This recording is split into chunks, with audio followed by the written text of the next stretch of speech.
Hello friends, ఇవాళ కీరా దోసకాయ టమాటోతో ఒక మంచి గ్రేవీ చేసుకుందామండి. ఇది రైస్లోకి చపాతీల్లోకి చాలా బాగుంటుంది. కావలసిన వస్తువులు: ఓ 2 కీరా దోసకాయలు, ఓ 2 టమాటాలు, కొంచెం కరివేపాకు, ఓ 4-5 వెల్లుల్లి రెబ్బలు, ఒక ఉల్లిపాయ, 4 పచ్చిమిర్చీలు. అంటే నేను చెప్పేది ఒక 4 చపాతీలకు కానీ ఒక ఇద్దరికి భోజనానికి కావలసినంత కూర. ఇవాళ నేను పొయ్యి మీద కుక్కర్ పెట్టాను. కుక్కర్లో చేసుకోవడం వల్ల గ్రేవీ చాలా బాగుంటుందండి. కుక్కర్ బాగా కాలింది అని అనిపించగానే ఒక 4 టీ స్పూన్స్ ఆయిల్ వేసుకుందాం.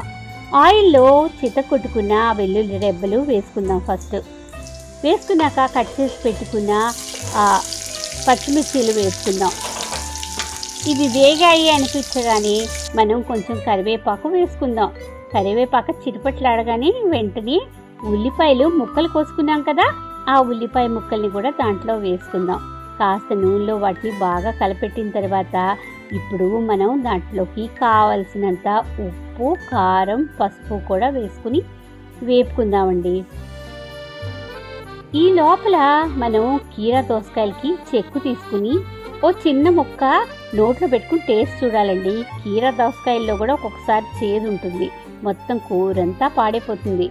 చెక్కు తీసుకున్న కీరా దోసకాయలకి మధ్యలో ఉన్న గింజలు మొత్తం తీసేయాలండి. తీసేసి ఆ కీరా దోసకాయల్ని చిన్న ముక్కలుగా తరుక్కుందాం. తరుక్కొని ఇప్పుడు ఉల్లిపాయలు వేగాయని అనిపించగానే కీరా దోసకాయ ముక్కల్ని కూడా వాటిలో వేసుకుని కలపెట్టుకుంటూ ఉందాము. కీరా దోసకాయల్లోంచి వాటర్ చాలా ఎక్కువ వస్తుందండి. ఇది తీగ జాతికి చెందిన కూరగాయ కాబట్టి కొంచెం నీరు శాతం ఎక్కువే. ఇది ఆరోగ్యానికి చాలా మంచిది కూడానండి. పొద్దున్నే మనకు పిల్లలతో హడావిడిగా ఉన్నప్పుడు బాక్సులు కట్టడానికి ఇది బెస్ట్ రెసిపీ అండి. 10 నిమిషాల్లో అయిపోతుంది. ఇప్పుడు కీరా దోసకాయలు కూడా ఉప్పు, కారం, పసుపు పట్టాయి అనిపించినప్పుడు టమాటాలు వేసుకుందాం. టమాటా ముక్కల్ని కూడా కొంచెం మీడియం ఫ్లేమ్లో బాగా దగ్గరికి రానిద్దాం. వాటరు బయటకు వస్తూ ఉంటుందండి. పొద్దున్నే 10 నిమిషాల్లో అయిపోయే కర్రీ ఏదైనా ఉంది అంటే ఇదేనండి బెస్ట్. బాక్సెస్లోకి పర్ఫెక్ట్, టేస్ట్ కూడా అదిరిపోతుంది. ఇప్పుడు నీరు బయటకు వచ్చేస్తుందండి. మగ్గి వాటిలోంచి నీరంతా బయటకు వస్తుంది. ఇలాంటి టైంలో మనం కుక్కర్కి మూత పెట్టేసి సిమ్లో పెట్టుకోవాలండి. మరీ సిమ్ అని కాదు, సిమ్ టు మీడియం పెట్టుకోవాలి కుక్కర్ విజిల్ పెట్టుకుని. అంతే, ఒక 5-6 విజిల్స్ వచ్చేంత వరకు మనం స్టవ్ మీద ఉంచుకోవాలి. విజిల్స్ తొందరగానే వచ్చేస్తాయి, ఎందుకంటే ఆల్రెడీ కుక్కర్ బాగా హీట్ మీద ఉంది కదండి. అందుకని ఒక 5-6 విజిల్స్ వచ్చిన తర్వాత కుక్కర్ ఆఫ్ చేసేసి బాగా చల్లారిపోయిన తర్వాత కుక్కర్ మూత తీసి చూడాలండి. అప్పుడు కొంత నీరు ఉన్నట్టు అనిపిస్తే మనం మళ్ళీ ఒకసారి స్టవ్ మీద పెట్టుకోవాలండి. ఒక మీడియం ఫ్లేమ్లో కాసేపు పెట్టుకొని బాగా మనకు కావాల్సిన కన్సిస్టెన్సీలో దగ్గరికి తెచ్చుకోవాలి.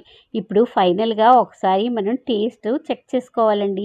ఉప్పు, కారం, పసుపు అన్నీ సరిపోయాయో లేదో చూసుకోవాలి. అవసరమైతే ఈ సమయంలో కొంచెం మనం యాడ్ చేసుకోవచ్చు. ఇంకా బాగా దగ్గరికి వస్తుంది, మనకు సరిపోతుంది కన్సిస్టెన్సీ అన్నప్పుడు కొంచెం కొత్తిమీర చల్లుకోవాలండి. అంతే, మనకు కావలసిన కీరా దోసకాయ టమాటా కర్రీ తయారైపోయిందండి. పుల్లగా మంచి తీయగా ఎంత బాగుంటుందో. మీరు ఒకసారి ఈసారి చపాతీతో కానీ రైస్తో కానీ ట్రై చేయండి. పిల్లలకేంటి, పెద్దవాళ్ళకేంటి, అందరికీ నచ్చుతుంది. ఇది చాలా హెల్దీ కూడానండి. బోల్డ్ని యాంటీ ఆక్సిడెంట్స్తో ఫిల్ అయి ఉంటుంది. మీరు ట్రై చేస్తారనుకుంటాను. Thank you.